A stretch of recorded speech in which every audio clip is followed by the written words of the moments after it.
നല്ല ഒന്നാന്തരം ആക്ഷൻ സിനിമകൾ പാർട്ട് 2. പാർട്ട് 1 വീഡിയോയുടെ ലിങ്ക് ഞാൻ കമൻറ്റ് ബോക്സിൽ പിൻ ചെയ്ത് വെക്കുന്നുണ്ട്. ഇത് ഏറ്റവും ബെസ്റ്റ് സിനിമകളെന്നുള്ള റാങ്കിങ്ങിൻ്റെ അടിസ്ഥാനത്തിലൊന്നുമല്ല സിനിമകൾ അവതരിപ്പിക്കുന്നത്.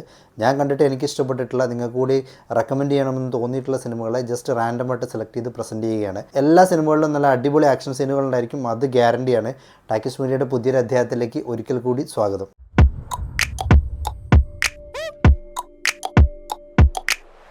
ആദ്യത്തെ സിനിമ ദ ഈക്വലൈസർ.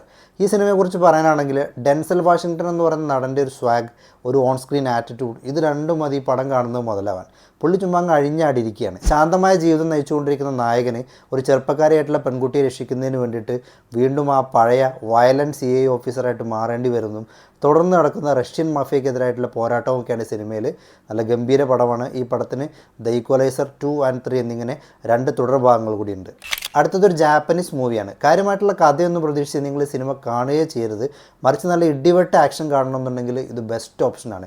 സിനിമയുടെ പേര് റീബോൺ. 2016 ഈ സിനിമ ഇറങ്ങിയിട്ടുള്ളത്. ഇതിൽ നായകന് തോക്ക് അലർജിയാണ്. അതുകൊണ്ട് തന്നെ ഫൈറ്റൊക്കെ മിക്കവാറും കത്തി വെച്ചുള്ള ഫൈറ്റുകളാണ്. പുള്ളിയുടെ ഫൈറ്റ് ചെയ്യുമ്പോൾ ഒരു വേഗതയൊക്കെ ഒരു രക്ഷയില്ല. അവസാനത്തെ ഒരു 3/4 മണിക്കൂർ ഫൈറ്റോട് ഫൈറ്റ്.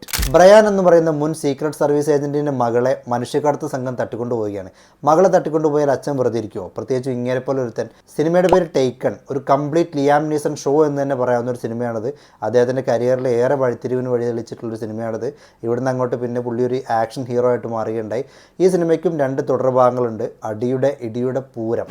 കടലിൽ നിന്നും വെടിയേറ്റ നിലയിലാണ് നമ്മൾ നായകനെ കണ്ടെത്തുന്നത്. പുള്ളിക്കാണെങ്കിൽ താൻ ആരാണെന്ന് പോലും ഓർമ്മയില്ല, അമ്നേഷ്യയാണെന്ന് പറയുന്നു. പക്ഷേ പുറത്തുള്ള ആൾക്കാർക്ക് പുള്ളി ആരാണെന്ന് കൃത്യമായിട്ട് ഓർമ്മയുണ്ട്. അതുകൊണ്ട് തന്നെ നായകന് നിൽക്കാൻ നേരം കിട്ടുന്നില്ല.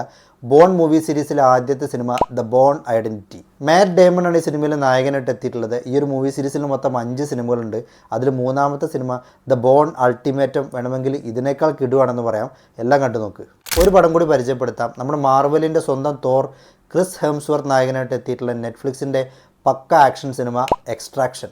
ബംഗ്ലാദേശിൽ ഒരു അണ്ടർവേൾഡ് ഡോൺ തട്ടിക്കൊണ്ടുപോയിട്ടുള്ള ഒരു പയ്യനെ രക്ഷപ്പെടുത്താനുള്ള മിഷനാണ് നായകന് കിട്ടുന്നത്.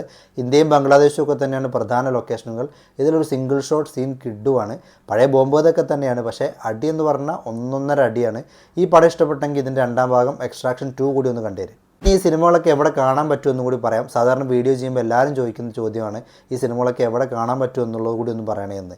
ഈ സിനിമകളുടെയൊക്കെ OTT പ്ലാറ്റ്ഫോം ഡീറ്റെയിൽസ് ഞാൻ കമൻറ്റ് ബോക്സിൽ പിൻ ചെയ്ത് വെക്കുന്നുണ്ട്. ഇനി ടെലഗ്രാം ലിങ്ക് ആവശ്യമുണ്ടെങ്കിൽ ഈ ചാനലിലൊന്ന് സബ്സ്ക്രൈബ് ചെയ്തതിന് ശേഷം വീഡിയോയുടെ ഡിസ്ക്രിപ്ഷൻ ബോക്സ് നോക്കുക. അവിടെ നിങ്ങൾക്ക് ടെലഗ്രാം ചാനൽ ലിങ്ക് കിട്ടും. പാർട്ട് 3 വീഡിയോ ആയിട്ട് നമുക്ക് വീണ്ടും കാണാം. നന്ദി, നമസ്കാരം.